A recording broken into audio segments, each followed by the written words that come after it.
Olá, abençoados! Graça e paz, sejam todos bem-vindos ao canal da Graça Pura.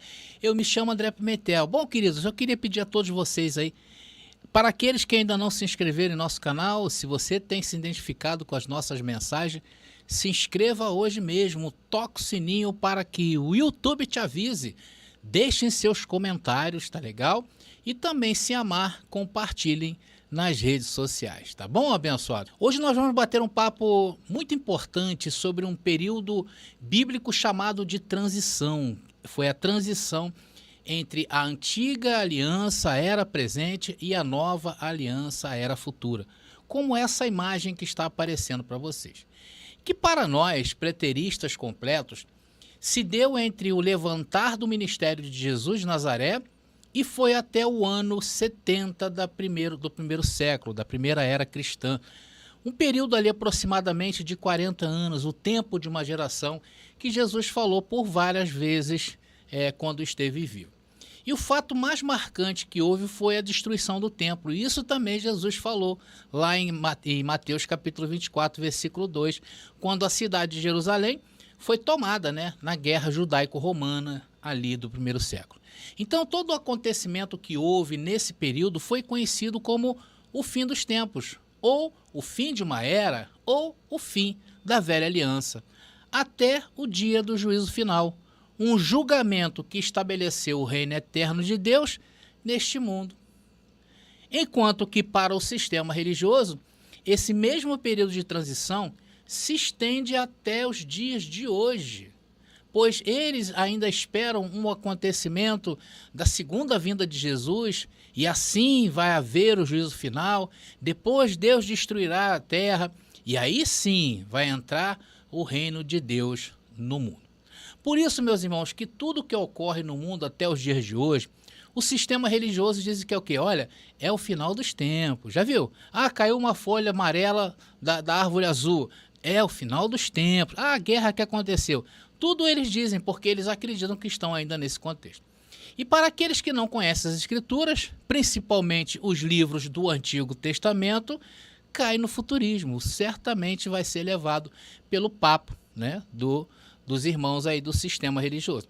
Porém, também entre nós, preteristas completos, há também certas divergências de opiniões em relação a esta era, ou a este período de transição.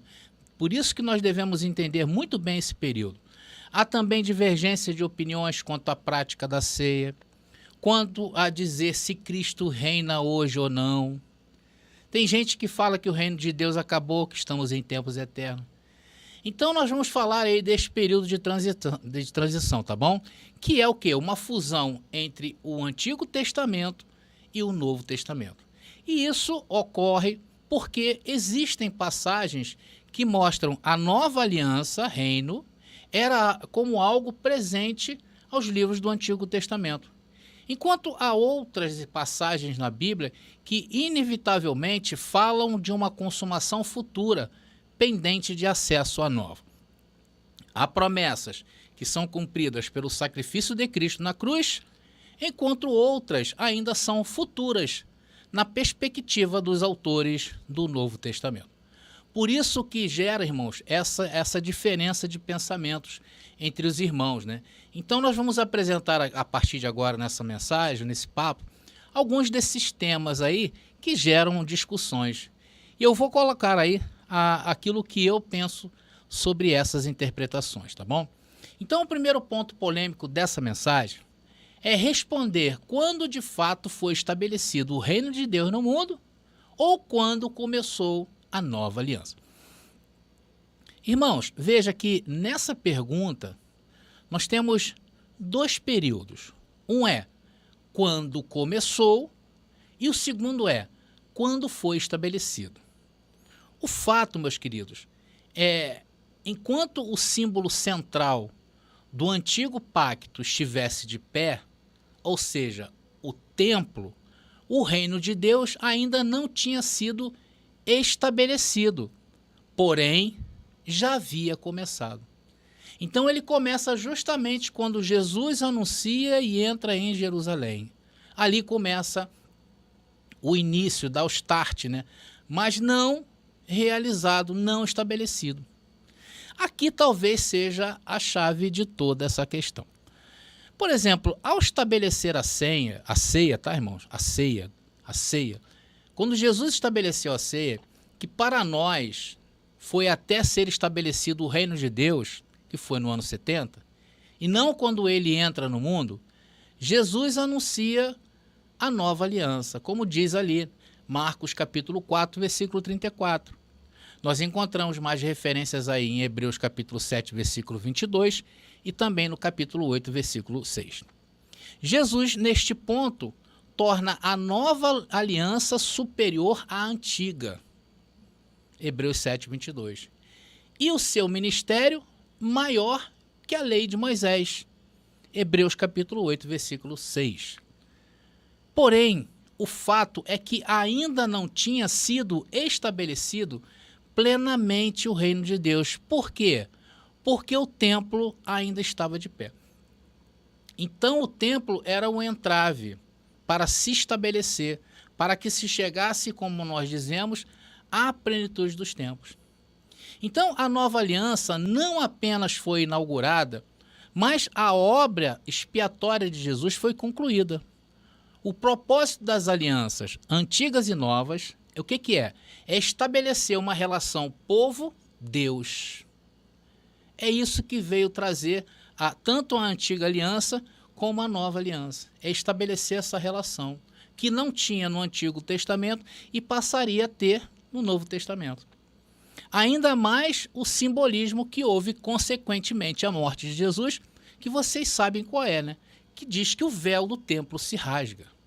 Então ali começa a ser o quê? Mudado o tempo. É como se fosse uma chave, a chave virou. O fato, meus irmãos, é que os autores do Novo Testamento, eles se identificavam, isso é claro nas leituras que a gente faz aqui nesse canal, eles se identificavam como vivendo nos últimos tempos. Eles viviam o final da primeira era, ou do Aion, como destaque aí em 1 João capítulo 2, versículo 18.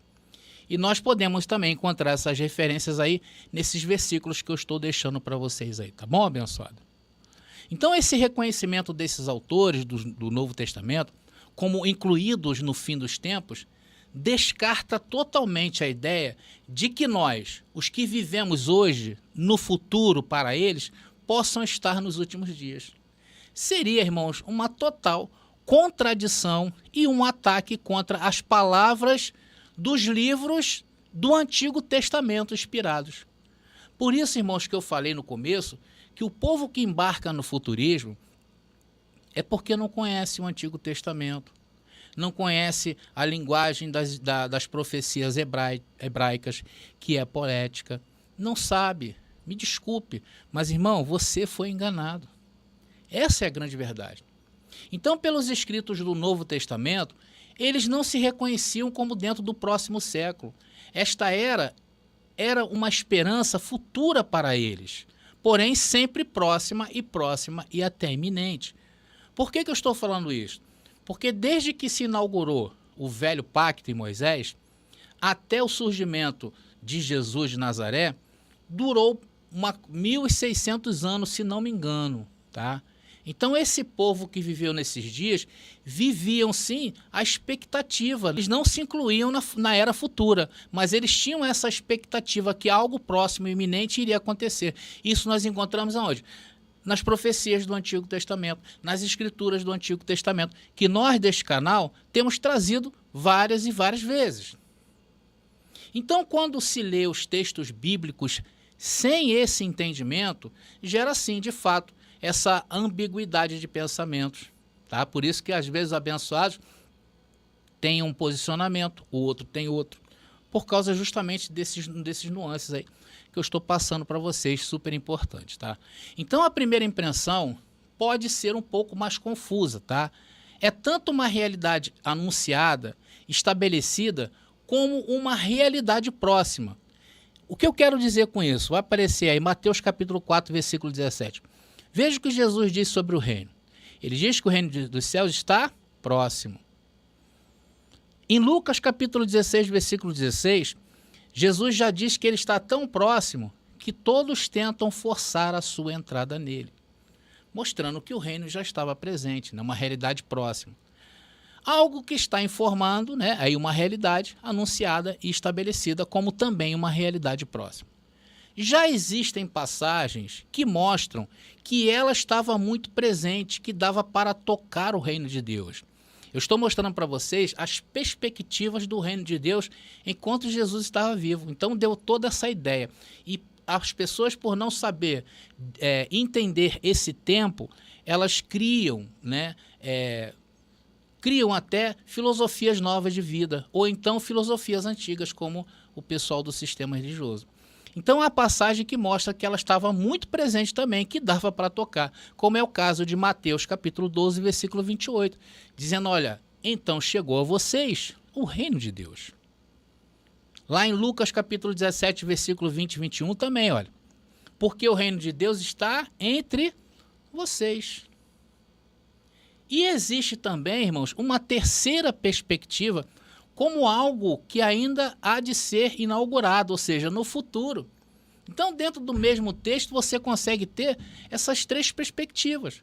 Veja no futuro, olha, Mateus capítulo 6, versículo 10, que é a famosa oração do Pai Nosso. Diz ali, ó, venha o teu reino. Ué, como é que venha se já está? Ué, como é que venha se já tem gente forçando a entrada?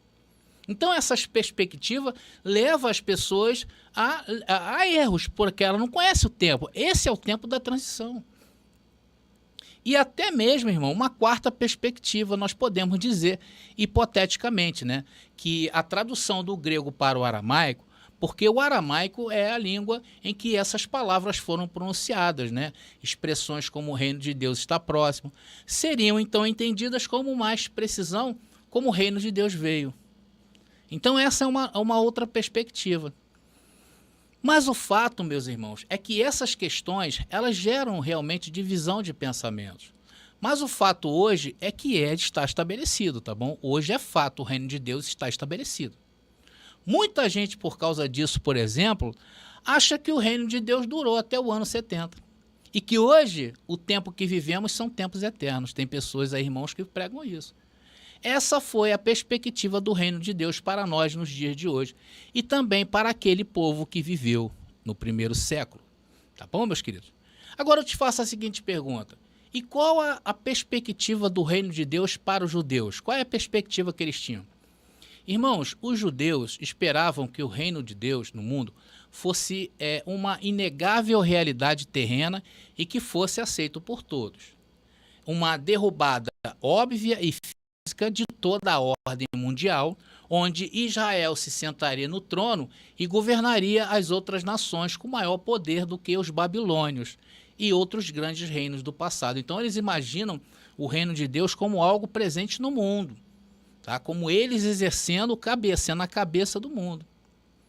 Então isso eles se baseiam, né, abençoado? Se você ler lá, por exemplo, Daniel capítulo 2, versículo 44, você consegue ver isso ali, olha, diz ali o texto, Deus dos céus estabelecerá um reino que jamais será destruído e que nunca será dominado por nenhum outro povo.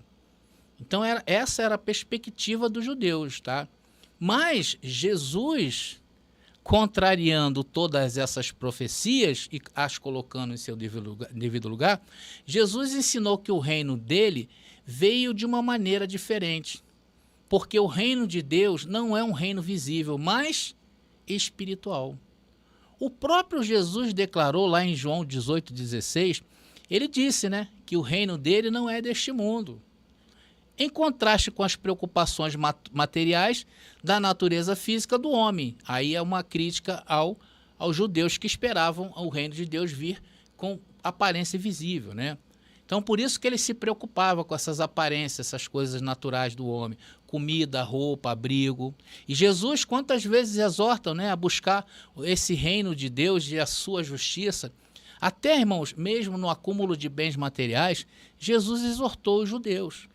No capítulo 23 de Mateus, Jesus começa a sua acusação.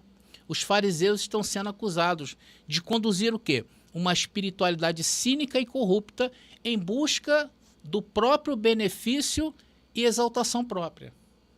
E hoje, irmãos, sinceramente, isso se parece muito com o que o cristianismo tradicional faz com quem frequenta suas denominações, não é verdade? E a gente fala isso com propriedade, tá, irmãos? Porque nós viemos de lá. Então, ao praticar e difundir esta forma de espiritualidade, eles amarram fardos pesados e difíceis de carregar e os puseram nos ombros dos homens, como, por exemplo, a segunda vinda de Jesus, como, por exemplo, a questão do diabo, a própria questão do inferno. Então, isso tudo formou uma espiritualidade falsa. E outras várias e severas acusações que Jesus fez ali à cúria judaica lá do primeiro século. É só vocês lerem Mateus capítulo 23, tá bom? Agora, Paulo também diz sobre o reino dos céus em contraste com o terreno. Ele fala lá em Filipenses capítulo 3, versículo 20, a nossa pátria está no céu. Também lá em Efésios capítulo 2, versículo 22, diz que em quem Cristo, também vós, juntamente sois edificados para a morada de Deus no Espírito. Então isso aí está aludindo ao fato de que o reino de Deus é espiritual. João também é identificado como um parceiro no reino junto com as igrejas da Ásia. Nas palavras que ele falou lá em Apocalipse capítulo 1, versículo 9, ele fazendo uma saudação às igrejas lá da Ásia. Olha só, diz ali o texto, olha. E companheiro de vocês no sofrimento, no reino e na perseverança em Jesus. Então, o próprio João se identificou ali como sendo um parceiro do reino junto com as igrejas da Ásia, tá bom? Então, essas coisas, irmãos, que a gente tem que entender muito bem, essas características, essas perspectivas de relação a tempo, transição, essas coisas acabam gerando muita confusão. Então, por não entenderem o tempo da transição, por ignorarem os escritos do Antigo Testamento, por isso que muitos dizem que Cristo já veio, que Cristo já não reina mais, né? Cristo entregou o reino para Deus e Cristo simplesmente pegou a viagem e foi para outro planeta. Outros ainda dizendo que o reino de Deus acabou. Existe aí abençoados que pregam que o reino de Deus acabou. Então, pelo lado do sistema religioso, nós já encontramos outros tipos de confusões, né? Eles lá no sistema religioso, eles ainda estão jogando fardos pesados nas costas dos irmãos que não conhecem a parúzia, não conhecem o que é a vinda de Jesus. Então, existe uma ideia, esse período de transição, existe uma ideia que culmina na nossa mente, que é já, mas ainda não. Entendeu? Já, mas ainda não. Em relação ao reino de Deus. Naqueles dias, e por incrível que pareça, nestes também. Porque se nós formos olhar para o sistema, vamos olhar eles ainda com problema em relação ao reino de Deus, não aceitando, estão vivendo ali um judaísmo falso, uma falsa espiritualidade, algo sem contexto bíblico, né? Como nós temos falado aqui neste canal. Ou então leva a interpretações exageradas por não entender esse tempo. Então, de fato, muitos ainda precisam ser... o reino de Deus precisa ser estabelecido. Não que ele não seja de fato, tá, irmãos? Ele de fato está estabelecido. Mas uma coisa é estar estabelecido, que é fato, é verdade. Outra coisa é você ter conhecimento que ele está estabelecido. Então a ideia de já, mas ainda não, é esta uma realidade presente, mas com a expectativa de um cumprimento futuro. Porém, não se deve perder de vista que o que era aplicável para a primeira metade do primeiro século depois de Cristo pode não ser hoje. É isso que nós estamos aqui, quase que dia e noite, falando por esse microfone. Por isso, muitos até hoje, mesmo entendendo essa interpretação preterista completa, irmãos que abraçaram, né, essa causa, ainda ceiam. Sabia disso? Então, Jesus, já naqueles dias, ele alertava, olha, gente, um pouco de fermento estraga a massa. Porque o reino de Deus, irmãos, por não ser visível, se torna algo uma linha muito fina, uma linha muito tênue em relação à descarga que é o mundo humano. Então, se você não tiver como ativar a mente de Cristo, você sai tranquilamente aí dessa sintonia. Não que o reino de Deus não faça sentido para você, mas você perde a sintonia. Essa é a grande verdade. Então, o estabelecimento do pleno do reino de Deus acontece quando você atinge esse nível de maturidade, meu irmão. Porque a aplicação da lei mosaica pelos fariseus naquela época, ela se tornou corrupta. Havia somente práticas vazias usadas para se beneficiarem, ao invés de expressar a verdadeira essência divina. Acaba o quê? Nos conduzindo a um caminho sujeito à condenação. Isso eu falo para os dias de hoje. Para aqueles que estão no sistema religioso, eles estão com a mente condenada. E aqueles que já ultrapassaram o reino de Deus, aqueles que já estão em tempos eternos, né, que já acabou tudo, Jesus foi viajar, também existe aí um fardo de condenação. Tá bom? Então, amados, o fato é, meus irmãos, que quando Jesus morre, ele começa a apagar os ritos judaicos de expiação dos pecados, por exemplo. Já não era no templo, nem no monte, como Jesus falou àquela mulher. Agora seria onde? Dentro de nós. Por isso que o perdoar dos pecados por Jesus até o ano 70 se fez necessário aonde? Na mente, na consciência. A pessoa pedia perdão pelos pecados. Por quê? Porque a lei ainda estava de pé. O período de transição ele só foi efetuado quando o templo veio abaixo e a terra de Jerusalém foi destruída. Então todos esses ritos, né, os ritos da lei mosaica, eles foram sendo o quê? Apagados, porque já havia uma nova aliança no ar. Como diz Hebreus capítulo 8, versículo 13, onde diz que o novo pacto, ele tornou velho o primeiro pacto. E o que se considera velho, envelhece, está o quê? Prestes a desaparecer. E quando o autor de Hebreus escreve essa carta, o templo estava de pé, mas estava o quê? Prestes a desaparecer. Então, naquela época, o ritual do templo era considerado apenas como uma figura e sombra das coisas celestiais, como diz lá em Hebreus capítulo 8, versículo 5. Diz ali, olha, ele serve num santuário que é cópia e sombra daquele que está nos céus. Como também em Hebreus capítulo 10, versículo 1. A lei traz apenas uma sombra dos benefícios que hão de vir, e não a realidade dos mesmos. E ela se tornou defeituosa, que necessário seria uma substituição ou abrir caminho para o novo, conforme está mostrando para vocês aí Hebreus capítulo 8, versículo 7. Então Cristo, irmãos, não faz parte desse judaísmo corrupto e de seu ritual arrogante. Ele mesmo oficia perfeitamente que o homem perfeito se corrompeu, né? O homem perfeito corrompeu a lei, como diz lá em Hebreus capítulo 9, do versículo 11 ao 25, depois vocês leiam, tá bom? Agora, abençoados, eu vou tocar num assunto muito importante com vocês. Eu gostaria de o máximo de atenção, pois isto pode corrigir possíveis erros aí de postura nossa, tá legal? Olha, ninguém também está aqui dizendo, tá? Atenção, ninguém está aqui dizendo que a antiga aliança foi feita, né, em detrimento dos israelitas, tá? Não, muito pelo contrário.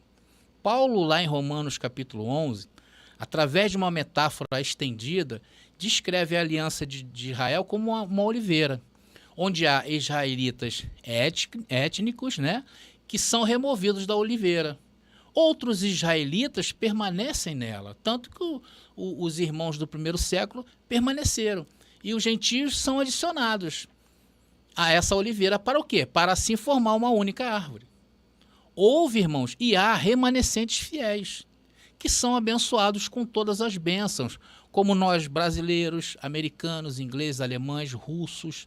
Então não se trata mais de um povo, de uma nação, e sim do mundo, do povo deste mundo. Portanto, meus irmãos, a renovação de Israel e as promessas antigas têm cumprimento fiel em Israel, mas não no Israel da antiga aliança quebrada, mas no Israel que faz parte da nova aliança, o Israel espiritual. Então, desde o Antigo Testamento, a expectativa sobre o reino dos céus era que ele realmente chegasse em sua plenitude com o Senhor realmente reinando. E a aproximação do reino que Jesus proclama em Marcos capítulo 1, versículo 15, que diz: o tempo é chegado, dizia ele, o reino de Deus está próximo. Arrependam-se e creiam nas boas novas. Então essa era apenas isso, uma aproximação que deveria ser consumada em um tempo razoável, e se consumou. E achar que essa consumação ainda se dará nos dias de hoje é no mínimo absurdo e incompatível com as Escrituras. E isso não é uma norma, e sim a esperada final da perfeição e que já se consumou para nós. Ou não, dependendo do que cada um aí entender as coisas que eu estou tentando passar. Ok, abençoados? Vou ficando por aqui. Muito obrigado pela sua companhia no Reino de Deus. Graça e paz e até a nossa próxima mensagem. Descubra 33 Maneiras de Matar o Diabo, uma obra corajosa de André Pimentel, que explora as 33 passagens bíblicas que mencionam o temido diabo. Desvende os mistérios, enfrente dogmas e desafie crenças arraigadas. Cada página é uma revelação, cada passagem um convite à compreensão profunda. Não tema o desconhecido, abrace-o. Adquira o livro agora no WhatsApp 21 979 87 46 68 e embarque nessa jornada reveladora.